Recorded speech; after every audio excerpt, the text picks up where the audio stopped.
কিন্তু এখন সেগুলোকে উঠায় আইনা আপনার সামনে অনেকে বিজ্ঞ সাজার চেষ্টা করবে, এই বিতর্কগুলো তুলে এনে অনেকে নিজেকে স্কলার প্রমাণ করার চেষ্টা করবে। এটাই জামানার ফিতনা, এতেই ইমান চলে যাবে। কারণ আমরা যে ইমানের মুসলমান, আমরা এগুলো থেকে বের করে সমাধান নেওয়ার ক্ষমতা রাখি, জাজমেন্ট করার মতো যোগ্যতা রাখি।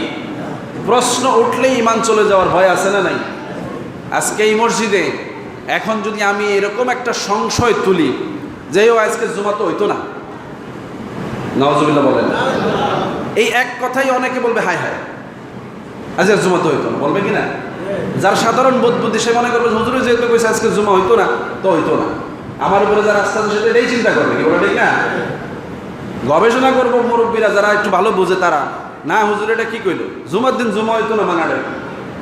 বুঝতে পেরেছেন?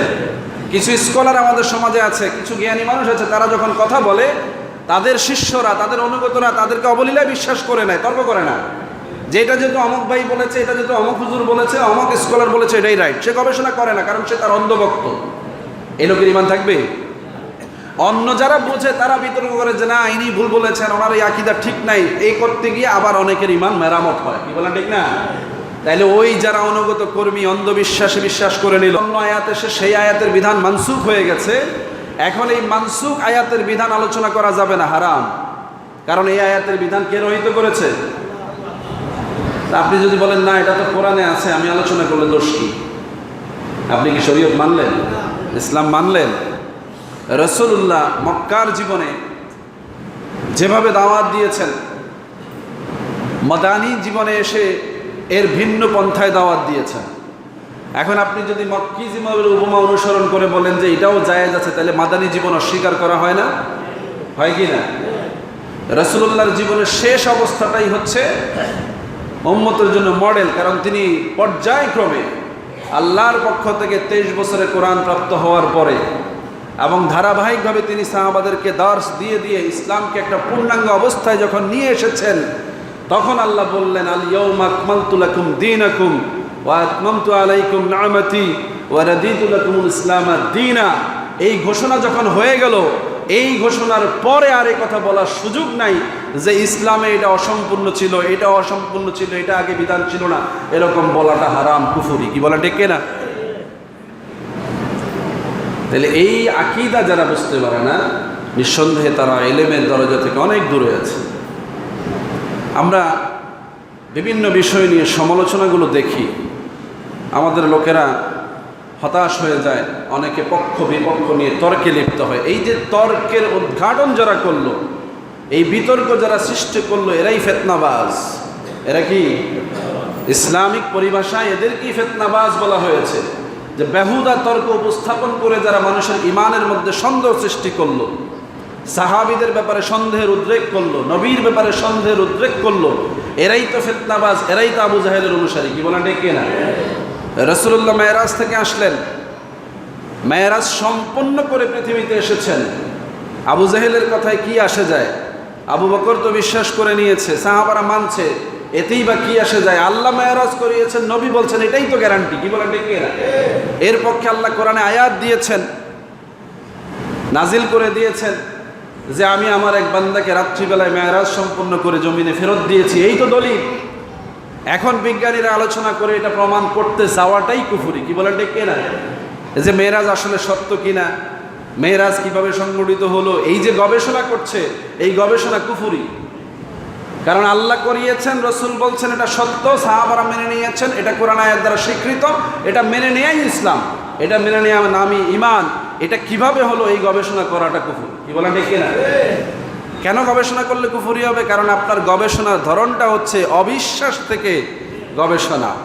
বিশ্বাস থেকে আবু বকর এক মুহূর্ত বিবেচনা করে নাই। বিশ্বাসের কারণে যখন আবু জেহেল বলল যে আবু বকর তোমার নবী তো এবার পুরোই পাগল হয়ে গেছে, নাউজুবিল্লাহ, আগে তো টুকটাক এটা সেটা বলেছে, এবার বলছে যে সে এই রাত্রে বেলায় মেরাজ করে এসেছে, আরশে আজিম থেকে ঘুরে এসেছে। আবু জেহেলের জবান থেকে শুনে আবু বকর বলছে, কে বলেছে এই কথা? বলছে মুহাম্মদ বলেছে। তো বলছে মুহাম্মদ সাল্লাল্লাহু আলাইহি সাল্লাম যদি বলে থাকে সত্য বলেছে।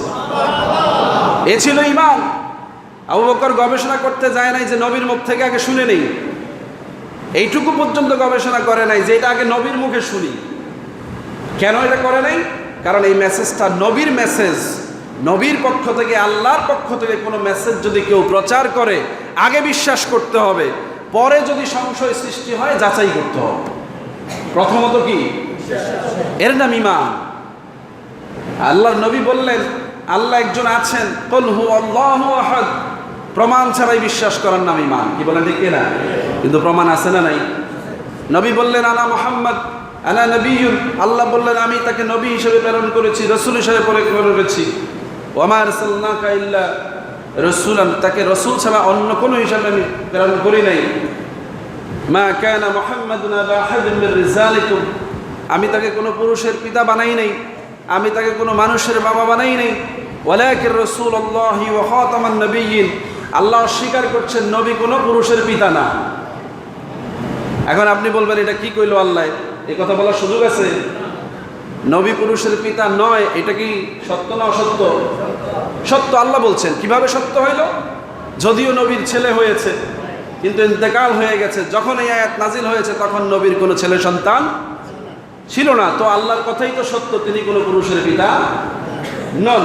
এখন আপনি যদি গবেষণা করে বের করতে জানা, হারে আল্লাহ বুঝি ভুল কইছে, নাউজুবিল্লাহ। এগুলো এলেমের কমতি। এ ধরনের অজ্ঞতা, অযোগ্যতা যারা এলেমের বেলায় ব্যবহার করে, এরা নিঃসন্দেহে ইসলামের ব্যাপারে বোঝে না। কি বলেন, ঠিক না? আমি আপনাদেরকে ধারণাগুলো কেন দিচ্ছি?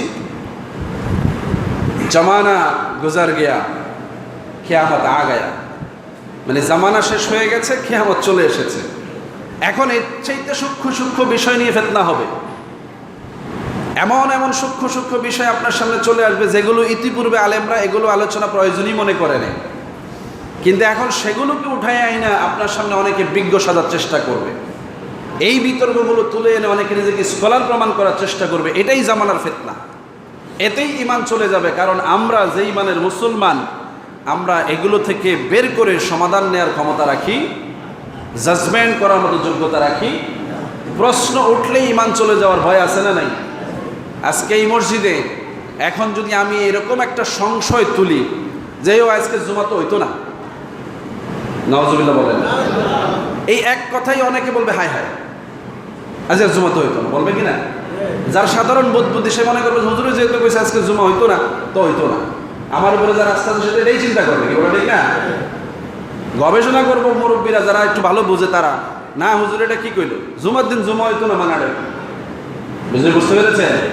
কিছু স্কলার আমাদের সমাজে আছে, কিছু জ্ঞানী মানুষ আছে, তারা যখন কথা বলে তাদের শিষ্যরা, তাদের অনুগতরা তাদেরকে অবলীলায় বিশ্বাস করে নেয়, তর্ক করে না যে এটা যেহেতু অমক ভাই বলেছে, এটা যেহেতু অমক হুজুর বলেছে, অমক স্কলার বলেছে, এটাই রাইট। সে গবেষণা করে না, কারণ সে তার অন্ধভক্ত। এই লোকের ঈমান থাকবে? অন্য যারা বোঝে তারা বিতর্ক করে যে না ইনি ভুল বলেছেন, ওনার এই আকীদা ঠিক নাই, এই করতে গিয়ে আবার অনেকের ঈমান মেরামত হয়। কি বলেন, ঠিক না? তাইলে ওই যারা অনুগত কর্মী অন্ধবিশ্বাসে বিশ্বাস করে নিল, তাদের ঈমানের দায়ভার কে নেবে? কথা বুঝতে পেরেছে? এজন্য এখন আপনি বলবেন হুজুর আমাদের উপায় কি? আমরা তো কাউকে না কাউকে বিশ্বাস করি, যেমন আপনাকে করি, অন্য একজনকেও করি, আপনার চেয়ে বড় কাউকে পেলে আরো বেশি করি। আমাদের উপায় রাসূল উপায় বলে দিয়েছেন, রাসূল উপায় বলে দিয়েছেন, সেই উপায় আপনাকে আসতে হবে। এই উপায় স্কলাররা মানতে চায় না।